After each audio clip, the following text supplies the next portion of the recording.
Last hour, we heard from a former Morsi spokesman. He told us that he has a list of 2,600 people who have died in Egypt so far. Of course, the official Egyptian government number is much lower. I want to get some insight from a former U.S. State Department spokesperson, P.J. Crowley. And P.J., would that higher death toll, we're talking triple the official number, would that change anything for the United States?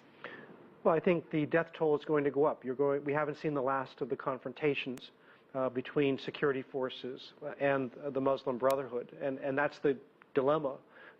Egypt has laid forward a very aggressive roadmap.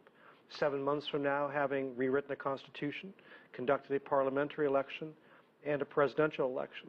If we have more clashes, it does not create the conditions that allow a return to democracy on something that we would define as such.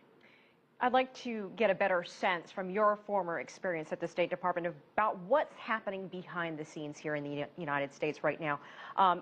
Obama came out, he's canceled joint exercises with Egypt. Is that a big deal? But with everything that's unfolding, why has it yet to cut off aid to the Egyptian military? Well, one of the challenges right now is simply finding out what's going on and of the major players, who's doing what. What is the military thinking? What are they prepared to do? Are they listening to anybody's good advice in terms of avoiding violence?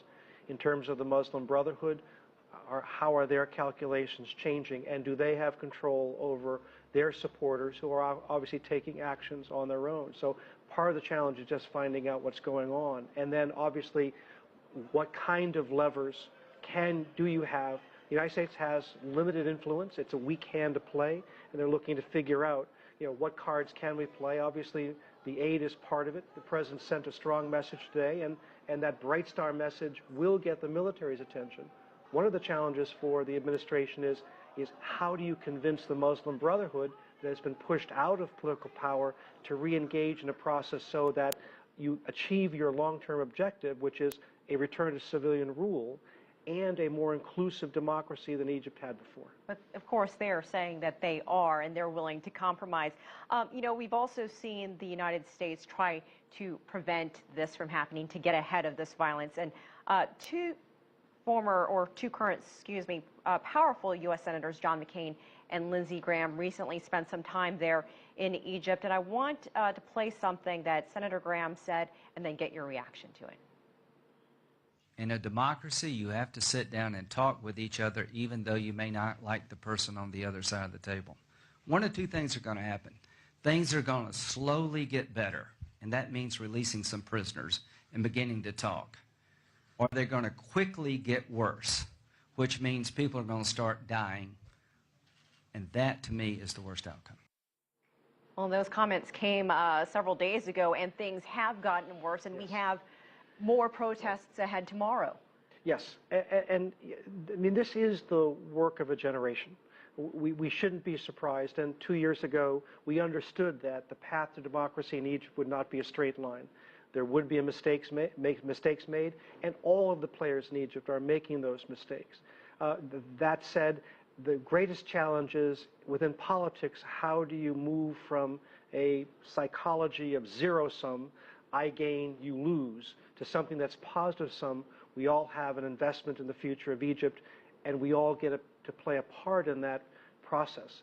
These are very difficult traditions to establish. You mentioned that the United States having limited influence more than ever with the situation in Egypt. We had China coming out and saying that it's asking for peace and for the situation to resolve peacefully, the violence to end. We're also hearing from the EU, from several countries in the Middle East, condemning this violence. At this point, is there anyone that Egypt will listen to, or the Egyptian military will listen to?